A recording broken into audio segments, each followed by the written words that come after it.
Hey guys. Well, I was actually last time I was at my grandfather's house. I was looking for different plants and stuff, and I found this unique looking plant or stalk that had a bunch of these like purplish, blue, black type berries, and I was curious to see what it is. However, I did not have my book, the reference guide that I use for a lot of different plants. You've seen this in my other videos. I didn't have it with me, so what I did was I actually took this stalk off, okay, and I brought it home. And after flipping through the book, I actually found out that these are elderberries. Okay, they are very edible, which was actually a nice surprise. I got all the reading here. I used not only the pictures, but all the reading to identify at least 7 different characteristics of the plant. Here's what it looks like in flower.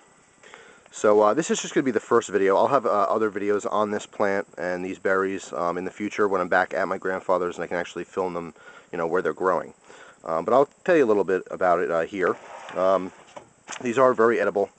A couple characteristics that I went by with this plant, not only the berries itself, but how they're growing off the stems, the leaves, the way they're shaped, the way they're actually designed, the veins in the leaf, how they grow off the branches, the fact that this does have a smooth brown bark. There's a very similar looking plant that will get you sick if you eat the berries on that, and they actually have red berries, and there's thorns on the stem or stalk. So you have to differentiate between them, when you're looking for these.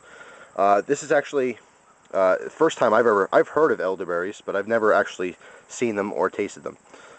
You see here, these are what they look like when they're green before they turn. If you eat them while they're green, they will get you sick. Okay, and even I read in the book here that even just the ripened regular elderberries, they can make some people feel nauseous.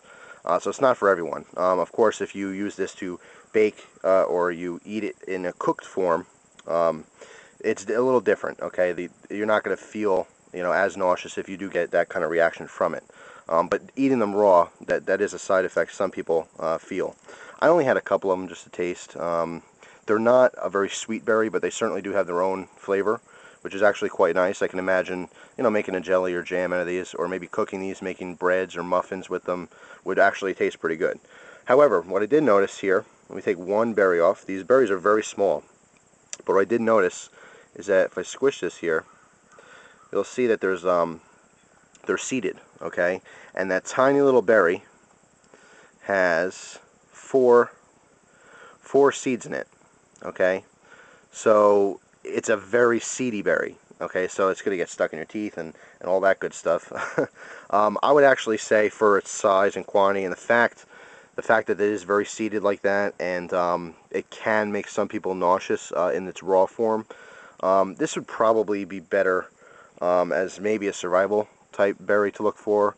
It's not something that I would specifically go and snack on when I find. Although if I had time to really collect it and separate all the berries, you can cook with it and it would taste a lot better, in my opinion. But this is not something I would just snack on when I see it. However, if I was in some type of survival situation, yes, it is food. You can eat it, so you want to know as much as those as you can. But like I said, you have to be extremely sure that what you think you have is what you have. And again, I went by all different characteristics of the plant. Even breaking it open, there's like a spongy pith, is what it's called, P-I-T-H, and that's the inner core of the branch itself.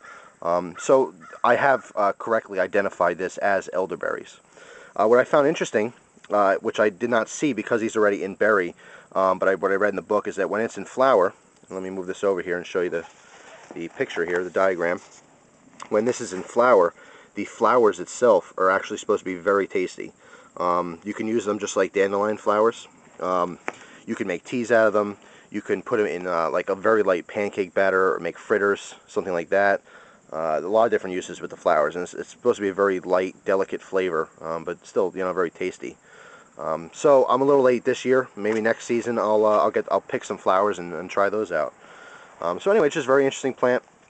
Again, I will have more videos on this in the future and give you more information when I can get back to my grandfather's and actually film the plants where they're growing. So that is the elderberry, my next installment in wild edibles. So once again, thank you for visiting me and watching my video. I definitely appreciate it. And I'll see you at the next one. Take care.